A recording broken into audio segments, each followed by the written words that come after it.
The Moringa Protocol. This is something that I've worked out over the years of trying to get the best Moringa quality. And in that process, I realized early on that I needed to focus on the soil and that it's not only the best soil that Moringa thrives in, it's also the ecosystem. And then I looked at those systems, permaculture, food forest, syntropic agriculture. And when you pull a little bit of a wider scope, you realize that all of that exists also within a bioregion.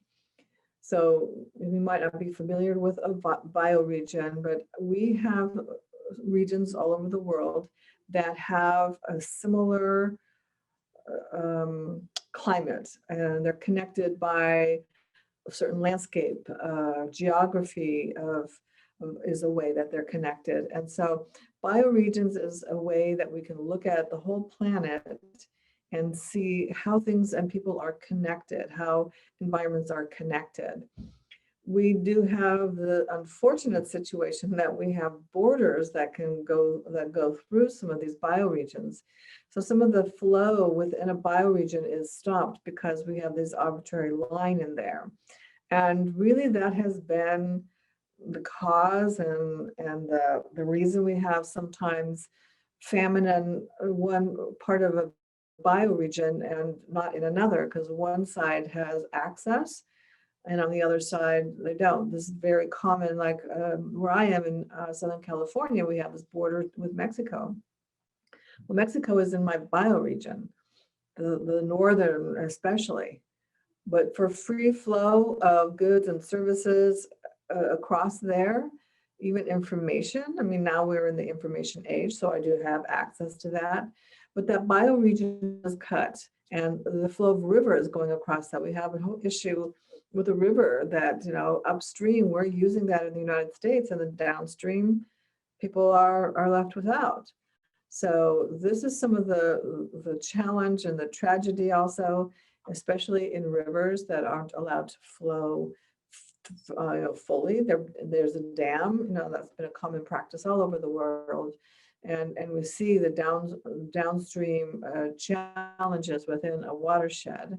And so I was involved with watersheds, and I saw some of those challenges and really have come to the best way to grow moringa now, whether it's possible to do, and I have to bring us to this point in the protocol because I want to say, how is it the best possible way? Well, the best possible way is the bioregion. However, sometimes we're going to, you know, come across these challenges, and it's really up to us to solve those issues and to work on them on the ground wherever there are borders that have prohibited us from a free flow within a bioregion. So that's a whole field of study, but I wanted to just give a preface for it because I'm including that in my Moringa protocol. So this is titled How to Grow the Best Quantity and Quality Moringa. So in growing moringa, there's a way to grow a lot of it, and it's within your bioregion, it's in your growing season. So to know all of the parameters of that and the quality, all of those come into play. This will be used throughout the course. And so it's important to take it in, don't get overwhelmed. I'm giving a lot of information in this, and it's something that over the long term of you working with moringa, you'll see these practices and you'll implement some of them. And as you start to implement them, you'll start to like also look wider and wider into why I have this as something included in the protocol. Your bioregion. So what is your growing bioregion? Now this is what I really wanting to press upon people to understand. According to the New Oxford American Dictionary, a bioregion is a region defined by the characteristics of the natural environment rather than by man-made decisions. These characteristics include geography, climate, plant life, animal life, watershed boundaries, soil and terrain composition. So even like a mountain range might be cut off, right? Certain habitats of a species have an arbitrary border and cutting that off. And so one side of that border might be working for, to rehabilitate and to keep that wildlife corridor functioning and thriving. And on the other side of that border, they might have built houses right in the middle of that because their policy or their, how the local people are might not have a concern about that. So this is where, you start to see more and more of the ways that borders have prohibited us from really looking at bioregions. So it's something to look at, in cooperation between countries. This is something that you can go deeply into at oneearth.org. Also, Buckminster Fuller Institute is a place. He has been an advocate of this type of communication. He has something called the World Game, which we played, my children also, when they were like middle school age. And it's really looking at the planet as bioregions and seeing that we have enough on the entire planet for feeding, clothing, housing everyone, that everyone has a high quality of life. We just don't have the way to distribute it, to get things, resources, especially during a famine or drought or catastrophe, now climate issues that are upon us now more and more, to get those things to the people who need them because we have these borders. And so it's a great look into that. And so it became a really big part of my awareness of the limitation that humans have put on themselves just by creating these arbitrary boundaries or borders. Bioregion defined. So the Institute for Ecological Institution, you can see their website is on the credits here. It defines a bioregion in this way. A bioregion is a geographical area of interacting life forms that constitute a self-propagating, self-nourishing, self-educating, self-governing, self-healing, self-fulfilling community. That is not to say that bioregions don't have significant relationships with other neighboring regions or with people. In fact, we know that they do. So this image right here is in China. China has actually put a lot of work into creating a lot of habitat and greenery within their cityscapes. And if you just look that up, you can just see so many examples of this happening across China. And so having food right there within cities, it just gives that food security. It also is calming for the human spirit, right? So this is a really good example of it, and there are many more. But humans do much better when they're in these kinds of environments. Even if you're in a high rise and you look out and you see all of this greenery, that this triggers something in us. And a lot of rooftops in large complexes are being turned into gardens and for food, but also for fragrant flowers and herbs and all the multi-use of plants that we have the ability to have close in. So here's an example where you can see a lot of greenery all within and around these large complexes.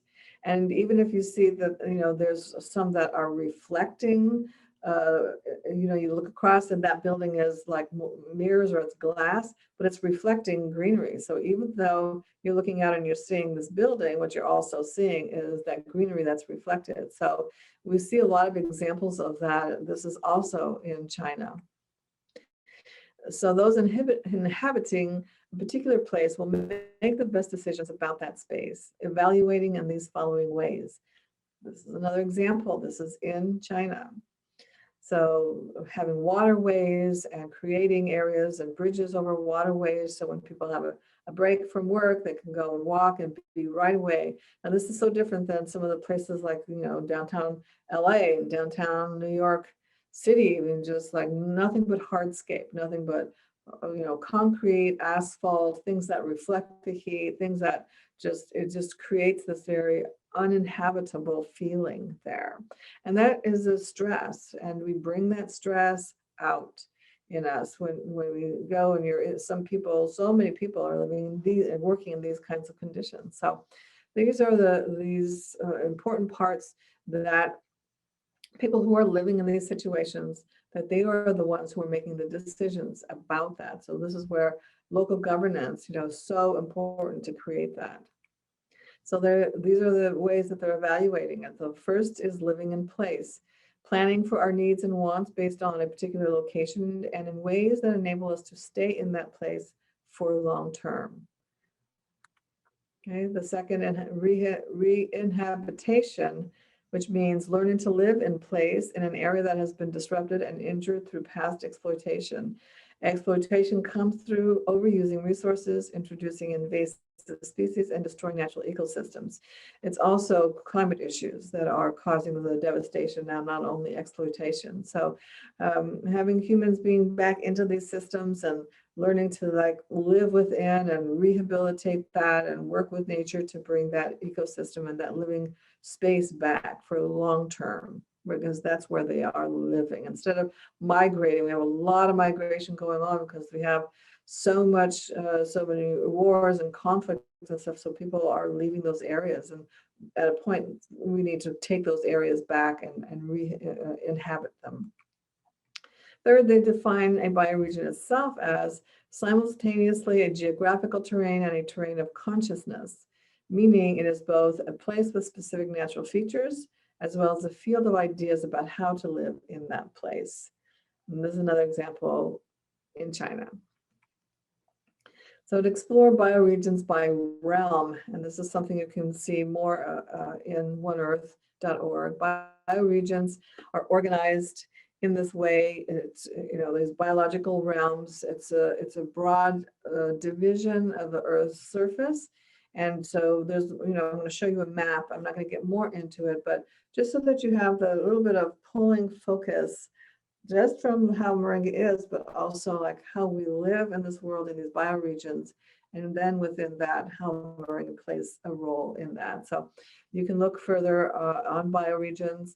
This is the map I referred to. So you can see on that site, they have every category has been worked out of those features within these bioregions. So it's quite an in-depth study on its own, but I recommend it because it just gives you the field, the scope of what we're viewing. Knowing your growing zone. So within your bioregion, it is, climate within that bioregion, and within that is your growing zone. So this is a map of the world. And what you see, you are in the tropical zone. So if you are in that zone, you're between the Tropic of Cancer and the Tropic of Capricorn. Your season is almost year round. Your dormant season will be your dry season.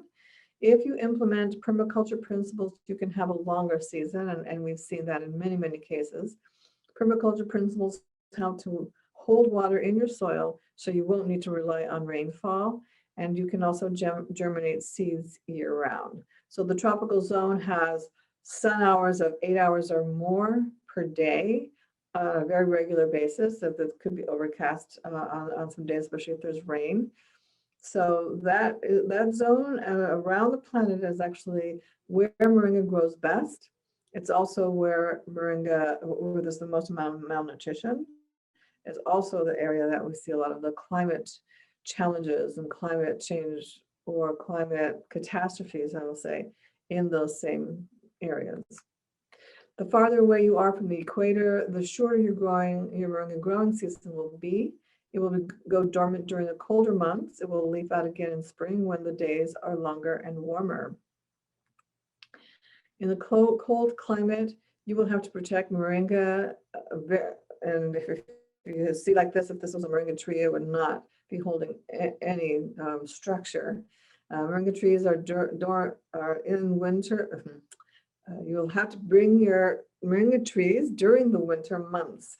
So they cannot remain outside if there's going to be a cold freeze and a hard freeze like this. Moringa will not survive a freeze. It may survive a frost, but not for multiple days. You can grow it in boxes and bring them in from the cold. You can store Moringa yearlings like tulip bulbs. Temperatures below 40 degrees for months at a time can kill Moringa. Once your weather is warm and days are long, you can bring Moringa out of storage. Your growing season. Determine your growing season. Your moringa growing season begins when you can plant out tomatoes and cucumbers and ends when these vegetables are finished for the season. You need to have 8 or more sun hours per day. The length of your growing season will determine how fast your moringa grows and how many times you can harvest, which will determine what your annual production level is. So your season production is going to be just that period of time and whatever you can produce at that time. So if you have a short season, you want to put practices in that gives you highly production in that short time. So this is my basic rule. When you can plant out tomatoes and cucumbers, that means you can plant them out. This is not getting them started in greenhouses and then planting, because in greenhouses you can start them earlier, but that's not your growing season. It's when these plants can be planted out, and it's when they are finished, that's when your moringa growing season will end. So the ecosystem. Moringa grows in an ecosystem, not just, I'm just trying to move the screen, not just in isolation of everything else. There are many ways moringa can be planted that enhances the soil biology and replicates as closely as possible the soil biology where moringa grows in nature. For example, permaculture, food forests, and trophic design systems, even community gardens, or like a small scale permaculture, if you will, where there's multiple things going on in a small plot. So you don't have to think of it being a large area. A food forest sounds like this huge, area. Well, a food forest is those kinds of parameters of old growth forest, and it could be within a half an acre that those things are occurring. So think of it in terms of ecosystem, but also the scale is a lot. There's a lot of variables there. Okay. Implementing soil biology enhancements with thermophilic compost and compost tea, vermiculture tea, worm tea, mulching, inoculated fungi mulch, and etc. These types of practices that creates the nutrient cycling in the soil, which allows moringa to uptake all the vitamins, minerals, amino acids that it's capable of. So it grows within that ecosystem, and we're going to see what kinds of things in your area you're going to determine different plants that you can plant with moringa that have these kinds of enhancements. Soil, it's just in nature, moringa soil composition has an 8-to-1 ratio of fungi to bacteria. So this is something that we'll go more deeply into in the soil biology. Dr. Elaine Ingham has determined that for us. She's worked with us on soil biology, on the compost, the thermophilic compost, and we follow her method of creating that compost. And so it's a deciduous. So we're going to go into that more and more on how to create that ratio.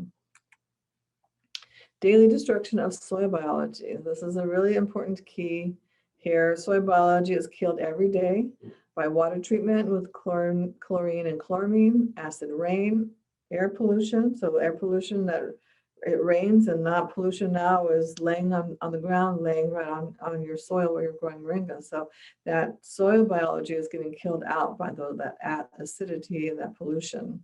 So it has to be replenished, that biology, on a regular basis. So this isn't a case where you can apply it one time each season and that's it for the year. Plants need so much more. We have so much more pollution now than in the past. So that regular application is going to keep that soil biology going and vibrant, right? And so the application is mycorrhiza, vermiculture tea, compost tea, heavy mulching.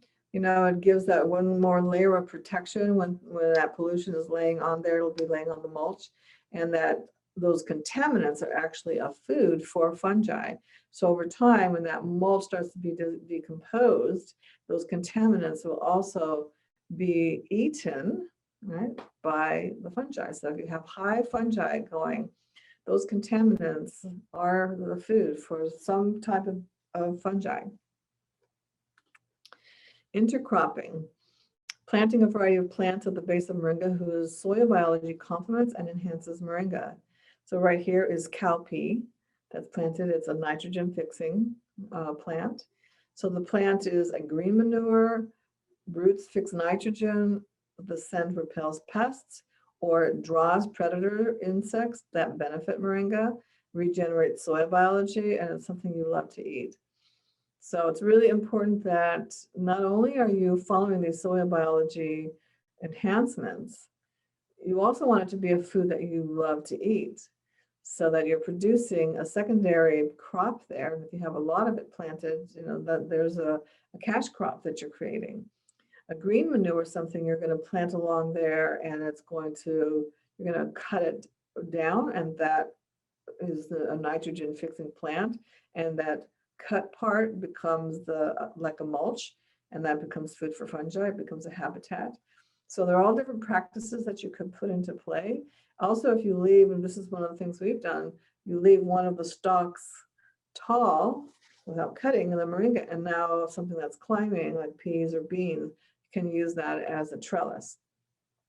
So think of those things. That's kind of a little bit of research in your bioregion and in your growing area.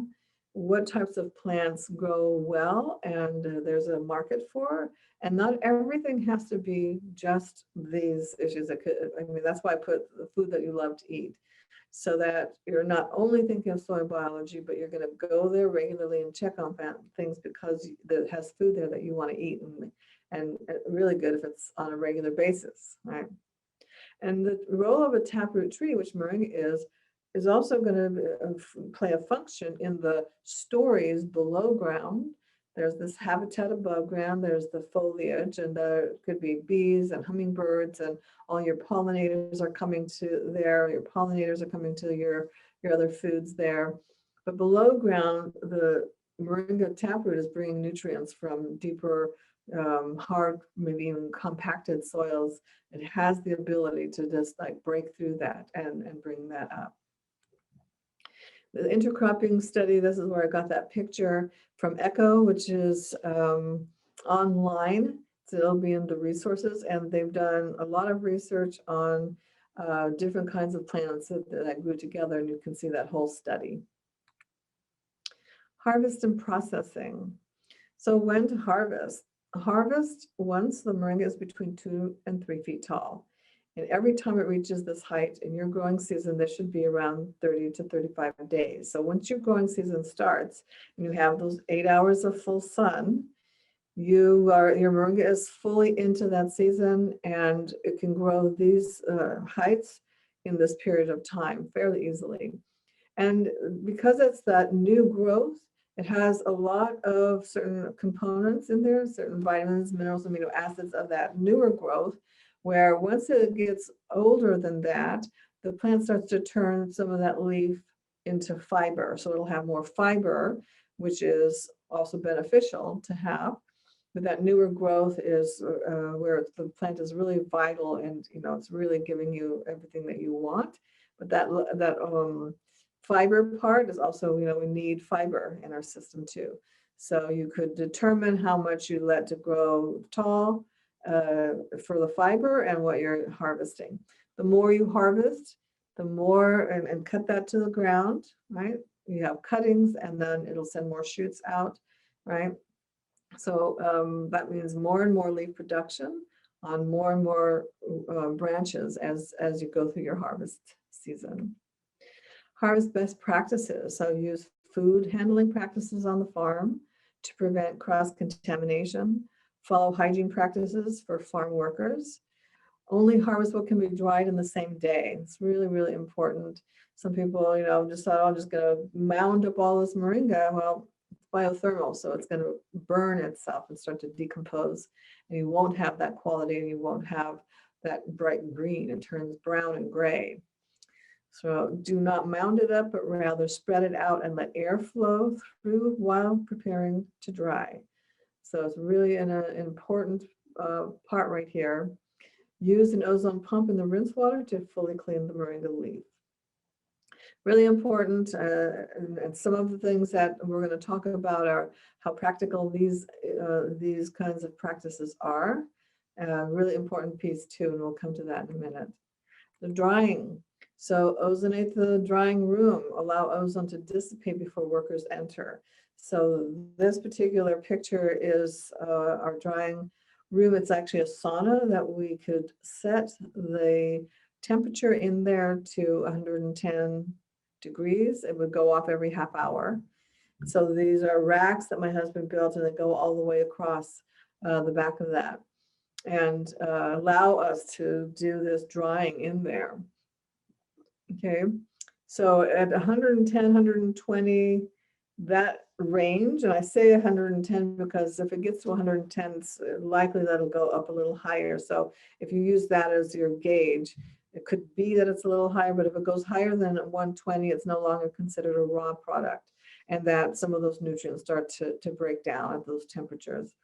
It also preserves that green color, which indicates chlorophyll levels, and that's where your antioxidants are. Chlorophyll is what makes a plant green. Use dehumidifiers in the drying room, to pull out the moisture to reduce the chance of mold buildup and speed the drying process. Really important piece right here, because all of that leaf is going to transpire. It's going to be really damp and moist in there, and it will take a long time to dry. So if you have a dehumidifier, it's drying that out. In the dehumidifier machine, once it's drawn out, it has a little trough, and it'll have that water. And if you drink that water, which is safe to do, it's like a distiller, right? It tastes just like moringa, but it's clear water. We've used that and served that. We chilled it and served it at our courses. Very refreshing. Okay, so you're wanting to dry to a crackly crunch, no more than 8% moisture level in that. So it shouldn't be damp and wilty when it should be crunchy. You want to be able to just you could get more technical and actually measure the moisture level, but for our purposes, you just want to be able to crush it in your hand and then see that it's all just crumbly. Okay, store in dark packaging and out of light as the sun fades the color. So really important. I've seen moringa that on the outer edge of a clear bag, it was completely gray, and on the inside that hadn't touched the sunlight was bright green. So you lose some if you don't store that properly. Get moringa to the end user as soon as possible. So after all these measures, make sure the end user benefits from it. Get the dried moringa to the end user as soon as possible. Time degrades the quality of moringa, as it does with all botanicals. Deliver in leaf form to allow the end user to grind it so that the freshness is maintained as long as possible. It will oxidize faster once it is ground to a powder. So we see in the marketplace that powder is what's out there for the most part. But that is just the difference between coffee bean and ground coffee. If you can grind it yourself, you just know that it's fresh. Once it gets ground, it starts to oxidize. So the shelf life is going to be shorter. So this is from our growing process, and this is a beautiful green color. And just every time I see this picture, it just takes me there, right? Global community considerations. So some areas will not be able to achieve the same quality as others due to their own limiting circumstances.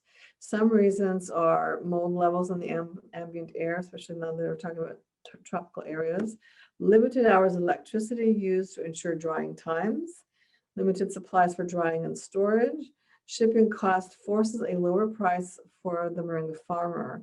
So it should be stated that export is not the only or best goal for many areas. It is a disservice to focus so highly on the export of moringa to the developed countries, leaving the local farmers, the farm workers, families, and communities with less of the fruits of their labor. So this is one of the things that I've observed a lot over the years, that the developed countries want to take those resources and that really inexpensive labor, and it leaves the people without that product. So that it keeps them in that perpetual on the edge of malnutrition or on the edge of poverty, because we've only given them the option to export. So going for your bioregion, now we're come full circle here. consider the market for your farm output to be your own bioregion first and foremost. Only when there is an overage should export be considered, and then it should be to the next closest bioregion, and then the next, and so on. So if you think of it in those terms, and we've seen examples where in Kenya, for example, the farmer providing products for their local consumer, their local people, we're doing a lot better and making a lot more money than another farmer that was on the coast of Kenya and exporting to Europe. They were getting 35 cents a day. And when there was a break in that market, they were left with nothing. And so it's really a good example of what can happen. So if you have that strong base and you keep supplying that further and further out, first your own people are getting healthy and well from that. And that's important, your family, the longevity of your people, in the villages, and as you move further out, and then going with a lesser footprint. So taking away the need to export, and that export is the only way that they're going to lift themselves out, it's just not true. And we've just seen more and more examples of that, especially when supply chains drop. You can't ship them anywhere. Now suddenly you have nothing. But if you had that strong base, you'd continue on. Let Moringa be your guide. By eating Moringa regularly, you will start to see the benefits and connection. This connection will be the foundation of all your future work. When we have our own health improvement or that of a loved one, we see the long-term journey and the rewards Moringa will bring to others from our work. This connection can come in many forms. Personal testimony, testimony of a loved one, exposure to the information of how it affects others that inspires us and gives our purpose to our journey. Having a biological connection to the Moringa tree. This is less common, but may be the most powerful and long-lasting. Being determined to have food security and food serenity. So these are pictures of recipes of foods that my son Mitchell made during our in-person course, and it was just incredible to find all of the different ways that you can eat Moringa and have it be nourishing you every day. Make the world work for 100% of humanity in the shortest possible time through spontaneous cooperation without ecological offense or the disadvantage of anyone. Buckminster Fuller. So this is a protocol that I've created. It can have other features as time goes on, if I see that there's some practice that I haven't encountered yet. But for now, looking at your bioregion and then your growing season, and then handling that Moringa in a really specific way, growing it with permaculture principles, getting that soil biology so we have that uptake. We have in our course all the different ways, deeper and deeper into these subjects, so that you can see how, with using low tech and also high tech. So if you don't have a microscope and you can't actually take account of the microorganisms, by implementing those practices of compost tea, mulching heavily, vermiculture tea, interplanting, intercropping, green manures, all of those practices combined, you're going to be able to get really close to that, even if you can't measure it. So sometimes measuring it creates a whole stress level. We just want to get as close to as we can to how Moringa grows in nature, because in nature, that is perfection.